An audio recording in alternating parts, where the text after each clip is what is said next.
Ya, oke, mahasiswa sekalian, tadi kita telah membahas secara bersama-sama konsep dasar dari perencanaan pengajaran, apa itu perencanaan, apa itu pengajaran, apa itu perencanaan pengajaran,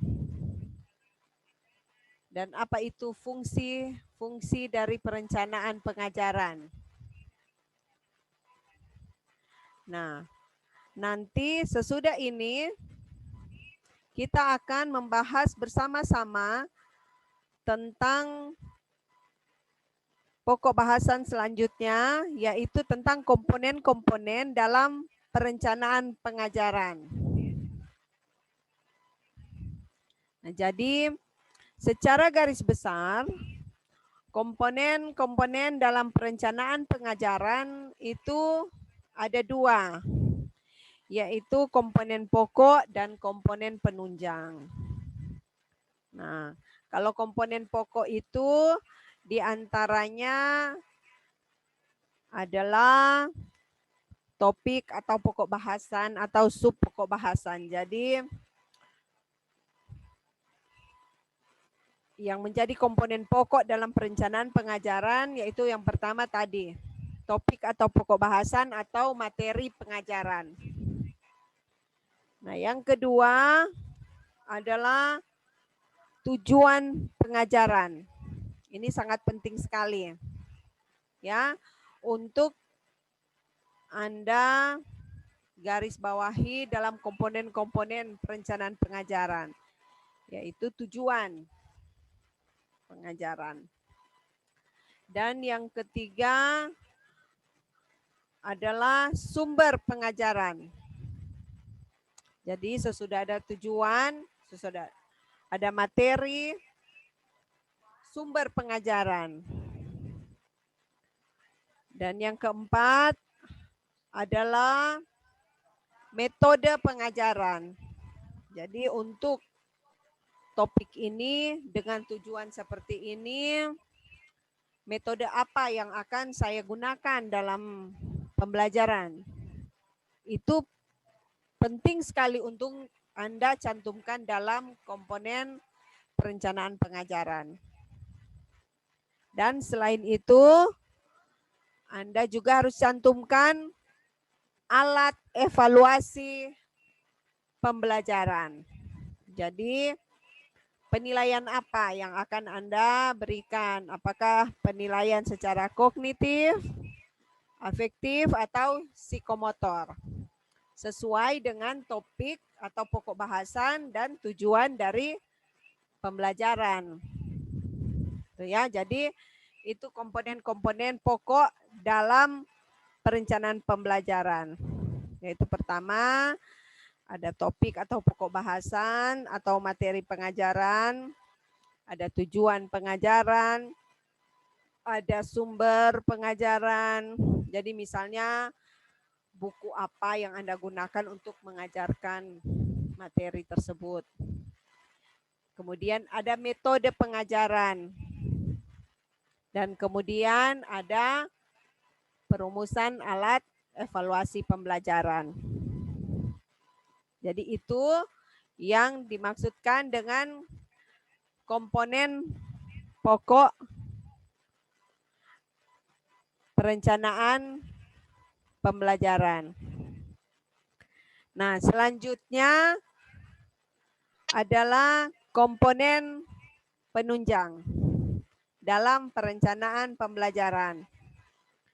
Nah, komponen penunjang ini diantaranya adalah komponen-komponen yang keberadaannya dapat membantu kelancaran dan mempermudah pelaksanaan pengajaran.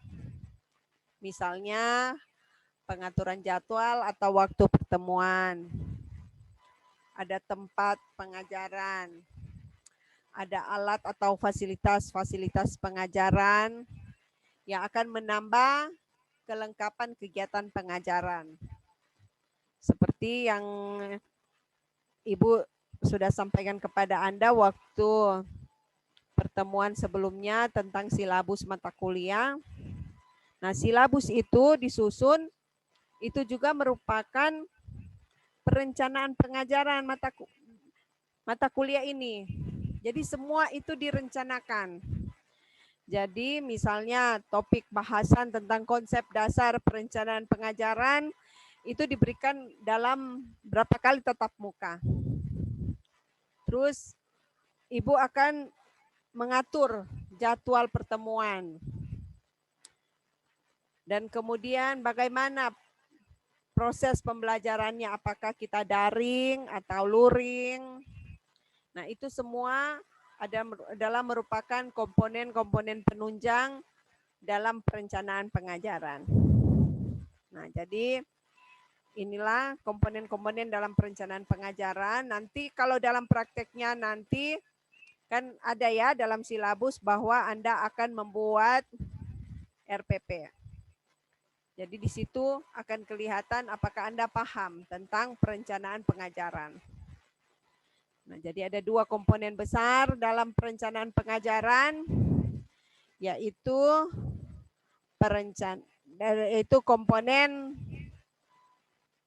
pokok dan komponen penunjang. Jadi soal nomor berapa sekarang? Nomor 5 kan?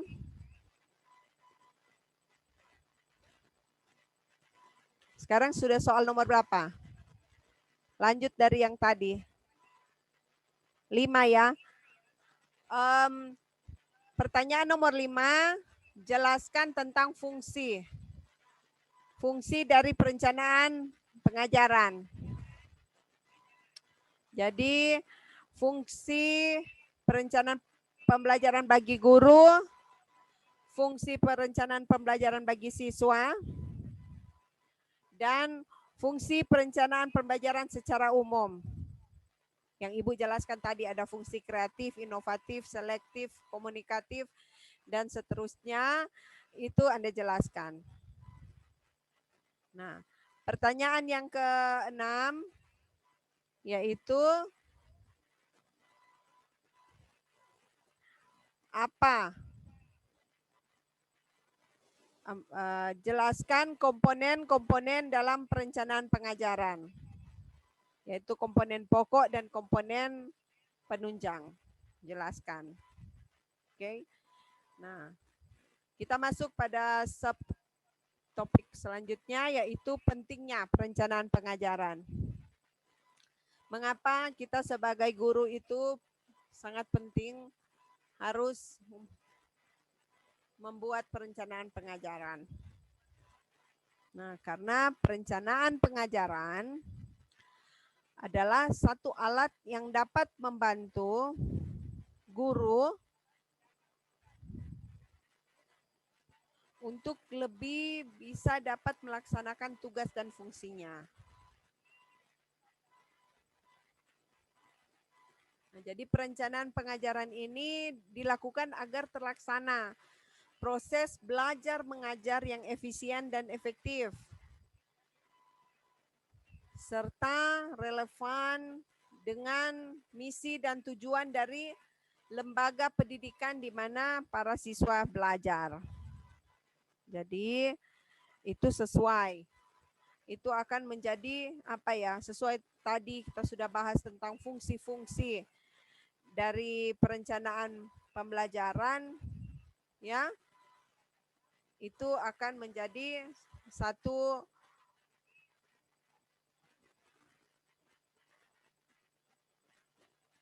hal yang dapat membantu pencapaian tujuan. Nah, sekarang kita lanjut pada dasar-dasar perencanaan pembelajaran. Apa saja itu dasar-dasar dalam perencanaan pembelajaran? Sudah kita pahami tentang konsep, kita pahami juga tentang dasar-dasar dari perencanaan pembelajaran.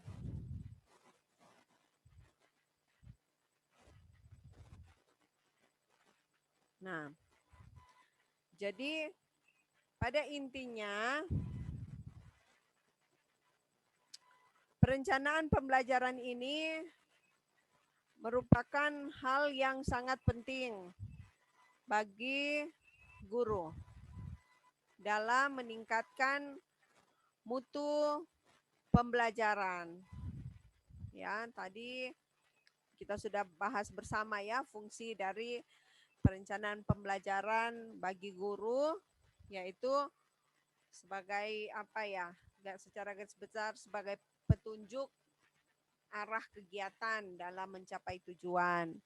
Dan kemudian sebagai pedoman kerja, terus sebagai alat ukur, karena di situ dalam komponen perencanaan pembelajaran ada evaluasi. Jadi sebagai alat ukur apakah pembelajaran yang dilakukan oleh guru itu bisa tercapai tujuannya. Nah, sama seperti Ibu saat ini memberikan Anda beberapa soal, itu merupakan evaluasi dari guru, dari saya sebagai dosen. Melihat apakah apa yang dijelaskan hari ini bisa Anda pahami. Nah, seperti itu. Jadi penting sekali. Nah, Ibu pikir sampai di sini aja ya pertemuan kita hari ini. Dan tolong diperhatikan semua pertanyaan-pertanyaan yang sudah Ibu berikan.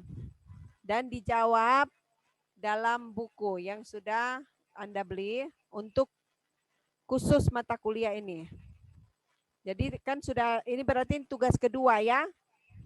Tugas terstruktur yang kedua. Tugas terstruktur yang pertama yaitu Anda diminta untuk menjelaskan tujuan dari mata kuliah perencanaan pembelajaran. Tujuan mata kuliah ya, bukan tujuan perencanaan pengajaran, tapi tujuan mata kuliah.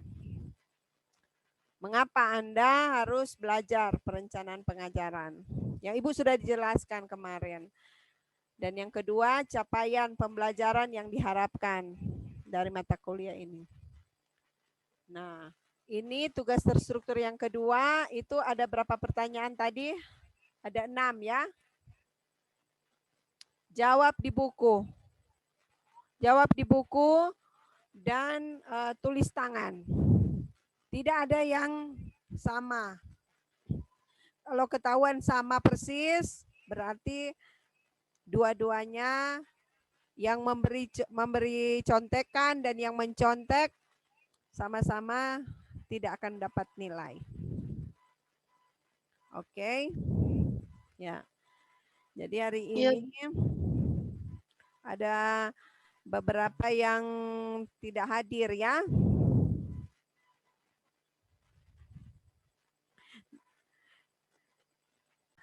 Ingin mendengarkan kembali materi ini, Ibu coba upload di YouTube.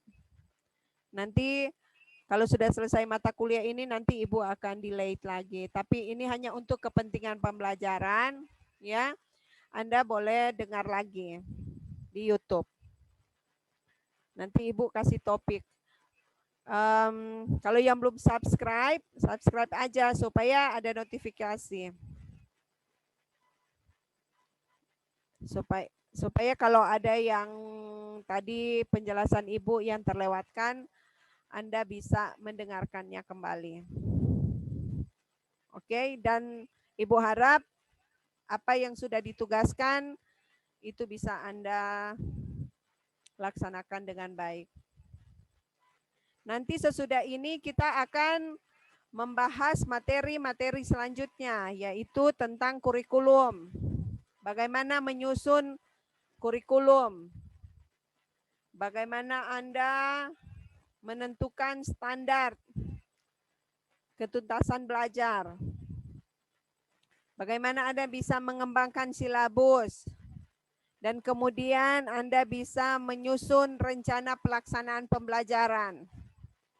Itu semua akan kita bahas dan kemudian akan dipraktekkan. Nanti itu akan disimulasi di kelas ya. Perencanaan pembelajaran yang Anda buat nanti itu akan disimulasi di kelas. Jadi Ibu akan melihat bagaimana keterampilan Anda apakah sudah siap untuk menjadi seorang guru? Karena salah satu indikator ya menjadi seorang guru yang profesional itu harus memiliki kemampuan profesional menyusun perencanaan pembelajaran. Ini merupakan keterampilan dasar dan utama bagi seorang guru. Tanpa perencanaan pembelajaran yang baik, kita sudah bahas tadi bersama-sama bahwa kalau tidak tahu perencanaan pembelajaran, itu artinya kita tidak mampu untuk melakukan pembelajaran secara efektif dan efisien. Kita tidak bisa menentukan tujuan pembelajaran. Metode apa yang akan kita gunakan, materi apa, media apa, serta evaluasi pembelajaran yang akan kita berikan kepada anak didik kita. Ya. Jadi dengan demikian kita akhiri pertemuan ini dan Ibu ucapkan terima kasih atas perhatian Anda semua dan Anda bisa ikuti kembali materi ini. Ibu akan coba upload walaupun seadanya ya. Walaupun ini hanya materi seadanya, namun kiranya Ibu harapkan Anda bisa mengembangkan. Oke. Ya. Mohon sesudah ini bikin grup dan taruh daftar hadir ya. Yang hadir hari ini. Ini sudah pertemuan yang ketiga. Oke. Terima kasih dan sampai kita bertemu lagi di pertemuan selanjutnya, pertemuan keempat.